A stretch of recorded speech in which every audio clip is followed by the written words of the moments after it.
Kentucky Governor Beshear issuing a new statewide mask mandate that goes into effect today at 5 p.m.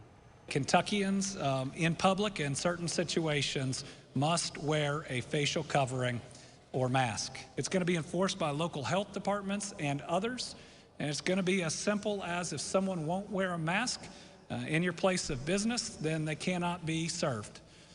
It's that simple. The new requirement comes after Kentucky recorded two of the highest days of daily COVID-19 cases since the pandemic hit the state.